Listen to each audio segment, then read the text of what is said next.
नमस्कार, good evening, शुभ संध्या। घड़ी में 8:30 बजते ही वक्त हो जाता है आपके पसंदीदा स्पोर्ट्स कार्यक्रम स्पोर्ट्स कैन का। आज का स्पोर्ट्स कैन लेकर मैं हूं आपके साथ शशांक, और दिन भर की खेल खबरों पर चर्चा करने के लिए हमारे साथ हैं senior sports journalist Rakesh Thapliyal ji. Rakesh ji, studio में आपका स्वागत है। धन्यवाद।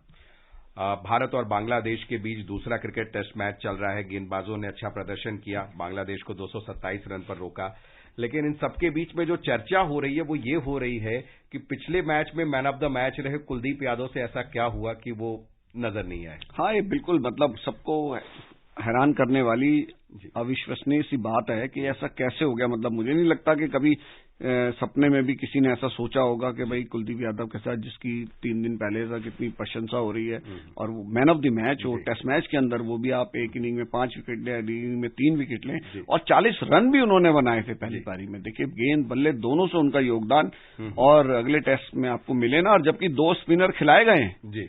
ये भी एक बात है कि अगर कोई भी स्पिनर ना खिलाया गया होता तो एक बात को मान लेते, या ऐसा कोई बहुत स्टैब्लिश स्पिनर होता, उसी को खिलाया जा रहा होता कि एक को खिलाना है, तब भी एक बात को मान लिया जाता। लेकिन 2 स्पिनर खिलाए गए हैं, और अक्षर पटेल को आप बाहर बिठा सकते थे।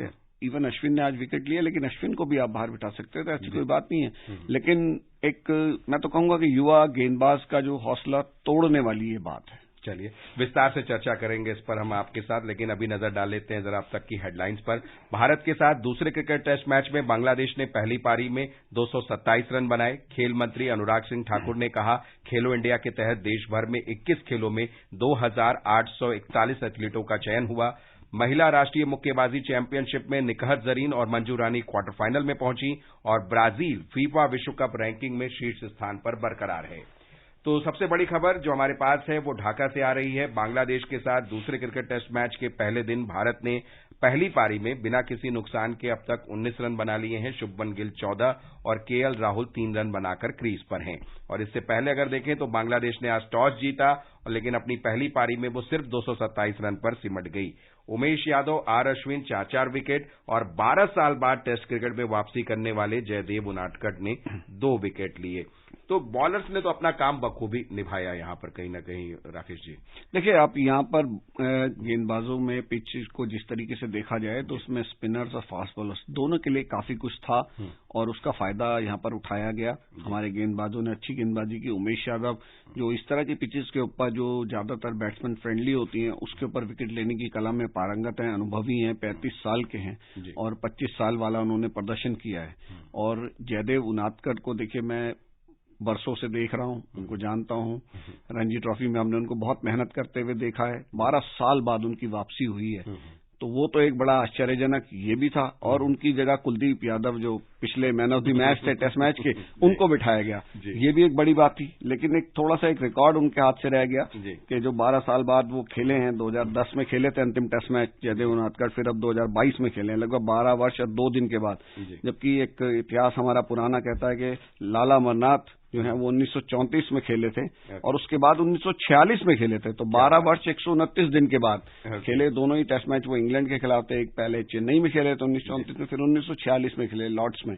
तो एक रिकॉर्ड उनका टूटने से रह गया। लेकिन मुझे लगता है कि खुद जयदेव उनादकट को भी थोड़ी हैरानी हुई होगी कि एक मैन ऑफ द मैच को बिठा के आपको खिलाया जा रहा है, 11 में शामिल किया जा रहा है, तो एक बहुत बड़ा दबाव भी उनके ऊपर रहा होगा। लेकिन उन्होंने गेंदबाजी अच्छी की। देखिए, वो तो टीम मैनेजमेंट का और टीम का फैसला। उमेश यादव ने बाद में प्रेस कॉन्फ्रेंस में इस बात को बोला भी है कि ये टीम का और टीम मैनेजमेंट का फैसला था, तो इसमें तो कोई आप कर नहीं सकते। लेकिन जयदेव उनादकट ने विकेट भले ही 2 लिए, लेकिन गेंदबाजी उन्होंने अच्छी की। बल्लेबाजों को अच्छे ढंग से चौंकाया भी, हैरान परेशान भी किया।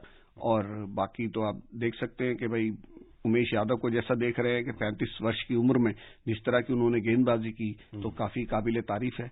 और ये टेस्ट भी मुझे लगता है कि भारत को आसानी से जीतना चाहिए। शुभमन गिल जो अच्छी लय में नजर आ रहे हैं, पिछले टेस्ट मैच के शतकवीर, और अब लग रहा है कि कहीं रोहित शर्मा अगर आ गए होते इस टेस्ट में तो हो सकता है कि शतक बनाने के बावजूद भी शुभमन गिल जैसे युवा बल्लेबाज को भी उनके लिए जगह छोड़नी पड़ती। बिल्कुल।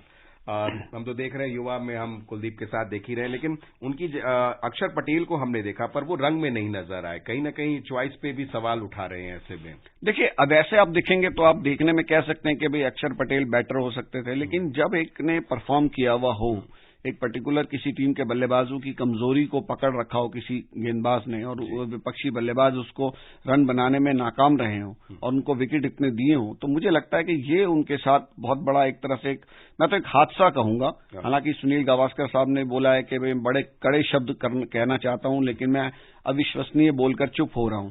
और मुझे ध्यान है कि कुलदीप यादव को भारतीय टीम में स्थान दिलाने में सुनील गावस्कर साहब ने जिस तरह से पैरवी की थी, पैरवी का मतलब जिस तरह से उसकी प्रशंसाएं अपने लेखों में की थी, उसकी बहुत बड़ी भूमिका थी। वरना कुलदीप यादव जिस बैकग्राउंड से आते हैं, जिस स्टेट से आते हैं, वहां के ज्यादा प्लेयर खिलाए नहीं जाते और मुझे नहीं लगता कि उनको अब मौका ऐसे मिल पाता शुरुआत में, अगर गावस्कर साहब ने उनके पक्ष में इतना लिखा ना होता, उनकी इतनी प्रशंसा न की होती।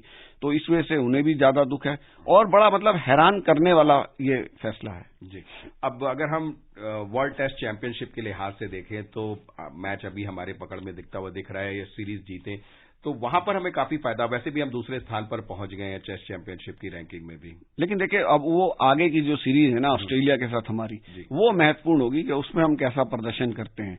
तो अगर हमें फाइनल खेलना है तो निश्चित रूप से ऑस्ट्रेलिया के खिलाफ हमें बहुत बेहतरीन प्रदर्शन करना होगा।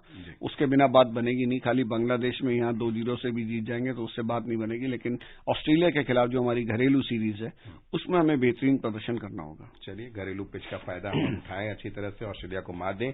और एक और जो खबर हमारे पास क्रिकेट की है वो ये है कि आईपीएल 2023 के लिए खिलाड़ियों की कल कोच्चि में नीलामी होगी और बीसीसीआई ने बताया है कि ऑक्शन में 405 खिलाड़ियों पर बोली लगेगी, जिसमें 273 भारतीय खिलाड़ी हैं और 132 विदेशी खिलाड़ी इसमें शामिल हैं।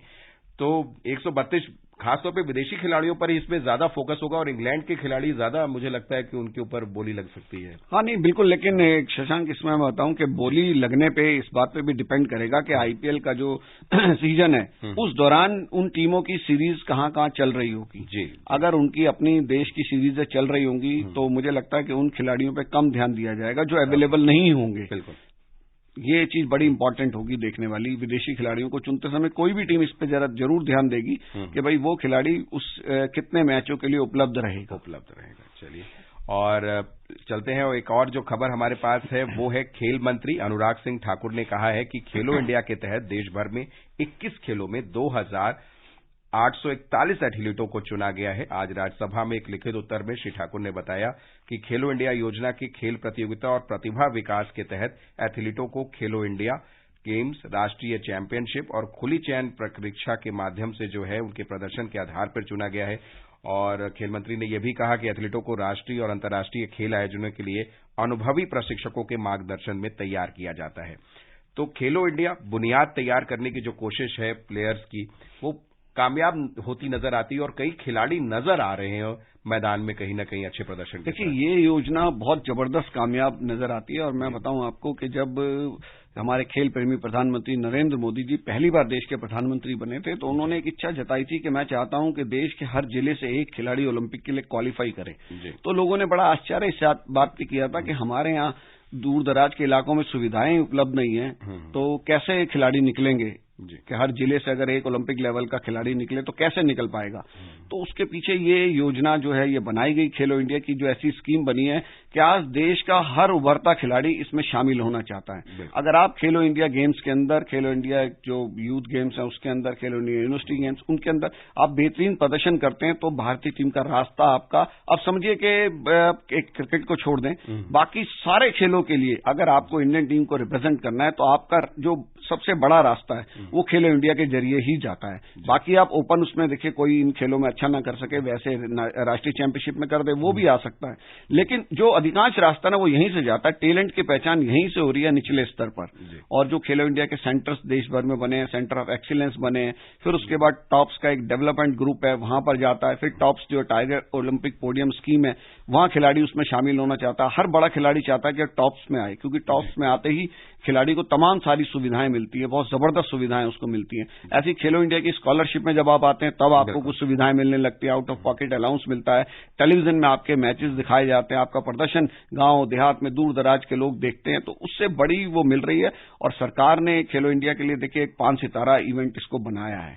5 सितारा होटलों में खिलाड़ियों को रहने का मौका मिला, बड़े बड़े होटलों में जहां 5 सितारा की सुविधाएं नहीं, बड़े बड़े होटलों में और टॉप क्लास सुविधाएं, और जो देश के सर्वश्रेष्ठ स्टेडियम है उसमें ये इवेंट इवेंट्स आयोजित कराई जाती हैं, या देश की जो सर्वश्रेष्ठ यूनिवर्सिटीज हैं वहां पर जो नए एकदम आधुनिक स्टेडियम बने हुए उनमें ये इवेंट्स होती हैं। तो एक गांव देहात के बच्चे को एकदम से एक बड़े स्टेडियम में खेलने का जो अनुभव मिलता है ना, वो बिल्कुल एक अद्भुत है, और उसको वो बहुत एक उसका जो लेवल है वो ऊंचा उठाने में बड़ी भूमिका निभाता है। चलिए, इसी तरह उम्मीद करते हैं खेलो इंडिया में हमें नए नए सितारे मिलते रहें। और एक सीरीज हमारी चल रही है ये राउंड अप की, और उसमें आज बातचीत करेंगे हम बॉक्सिंग की। और बॉक्सिंग के रिंग में अगर हम इस साल देखें तो भारत के मुक्केबाजों का हमें दम देखने को मिला है। ये रिपोर्ट सुन लेते हैं और फिर चर्चा करते हैं। भारत ने 2022 में दुनिया को नया वर्ल्ड चैंपियन दिया। निखत जरीन 52 किलो के फाइनल में थाईलैंड की जितपौंग को हराकर वर्ल्ड चैंपियन बनी। वो मैरीकॉम, सरिता देवी, जेनी और लेखा के बाद वर्ल्ड चैंपियन बनने वाली 5वीं भारतीय महिला मुक्केबाज हैं। निखत ने कॉमनवेल्थ गेम्स में भी गोल्ड मेडल जीता। मनीषा और प्रवीण हुड्डा ने वर्ल्ड चैंपियनशिप में कांस्य पदक हासिल किया। 22 साल की नीतू घंघास और अमित पंघाल ने कॉमनवेल्थ गेम्स में गोल्ड जीता। एशियन बॉक्सिंग चैंपियनशिप में भारत ने इस साल कुल 12 मेडल जीते। प्रवीण हुड्डा, लवलीना, स्वीटी बूरा और अल्फियान पठान ने गोल्ड मेडल अपने नाम किए। चैंपियनशिप में 12 मेडल जीतकर भारत तीसरे स्थान पर रहा। सीनियर्स की राह जूनियर्स ने भी पकड़ी। यूथ बॉक्सिंग में वर्ल्ड बॉक्सिंग चैंपियनशिप में विश्वनाथ, सुरेश, वंशज और देविका ने देश को 3 स्वर्ण पदक दिलाए। रवि कपूर, स्पोर्ट्स कैन। तो निकहत कहीं न कहीं सबसे बड़ा चार्म रही इस साल अगर हम देखें तो, चाहे वो वर्ल्ड चैंपियनशिप हो, चाहे उसके बाद एशियाई गेम हो, दोनों में मेडल लाना, गोल्ड मेडल लाना। नहीं, बिल्कुल देखिए बहुत बड़ा उनका अचीवमेंट है, और एक जो कह सकते हैं कि एक युवती का इस तरह से बॉक्सिंग के अंदर आना और ऊपर से वर्ल्ड चैंपियनशिप जीतना, और तेलंगाना से वो आती हैं और इतना जबरदस्त उनका प्रदर्शन, ये सब लड़कियों को मतलब प्रेरित करने वाला है। पहले हमारे यहाँ ये सोचा जाता था, मैरी कॉम से पहले लड़कियां पहले भी करती रही हैं, अच्छे पदक भी जीतती रही अंतर्राष्ट्रीय स्तर पर, लेकिन इतने बड़े पदक वो एक बड़ी चीज थी।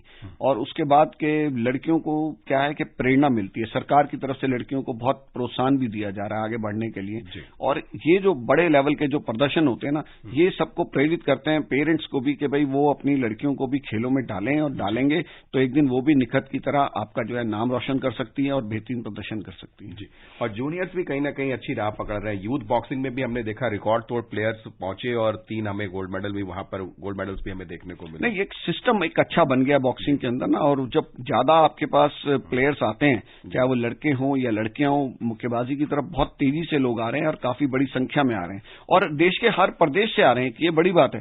पहले ये सिमटी हुई थी एक पॉकेट के अंदर, कुछ नॉर्थ ईस्ट में और कुछ हरियाणा में, पंजाब में ऐसे, लेकिन अब देश के तमाम अलग अलग हिस्सों से आ रहे हैं। चलिए, एक और खबर है हमारे पास मुक्केबाजी की। भोपाल में 6ठी महिला राष्ट्रीय मुक्केबाजी चैंपियनशिप चल रही है, जहां निखत जरीन और मंजू रानी क्वार्टर फाइनल में पहुंच गई हैं। साथ ही रेलवे प्रमोशन बोर्ड की ज्योति गोलिया, चंडीगढ़ की सिमरन और तमिलनाडु की एम दिव्या भी क्वार्टर फाइनल में उन्होंने प्रवेश कर लिया है।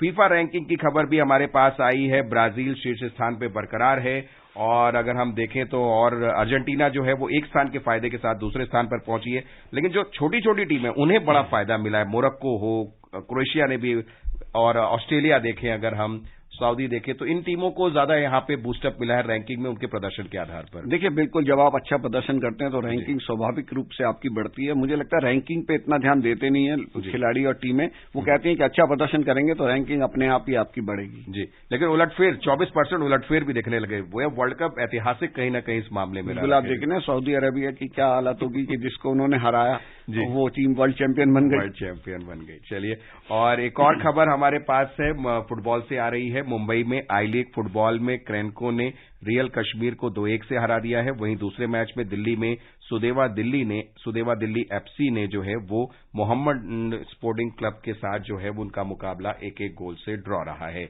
तो राकेश जी, आप स्टूडियो में आए, आपने तमाम खबरों पर हमसे विस्तार से चर्चा की, इसके लिए बहुत बहुत शुक्रिया। धन्यवाद आपका। और श्रोताओं, चलते चलते आपको हेडलाइंस एक बार फिर से बता देते हैं। भारत के साथ दूसरे क्रिकेट टेस्ट मैच में बांग्लादेश ने पहली पारी में 227 रन बनाए। खेल मंत्री अनुराग सिंह ठाकुर ने कहा, खेलो इंडिया के तहत देश भर में 21 खेलों में 2841 एथलीटों का चयन हुआ। राष्ट्रीय मुक्केबाजी चैंपियनशिप में निखत जरीन और मंजू रानी क्वार्टर फाइनल में पहुंची, और ब्राजील फीफा विश्व रैंकिंग में शीर्ष स्थान पर बरकरार है। तो इसी के साथ स्पोर्ट्स कैन की पूरी टीम और शशांक को अनुमति दीजिए, पर आप बने रहिए एफएम गोल्ड पर, क्योंकि कुछ ही देर में आप सुनेंगे हिंदी में समाचार और उसके बाद अंग्रेजी में समाचार। गुड नाइट, शुभ रात्रि।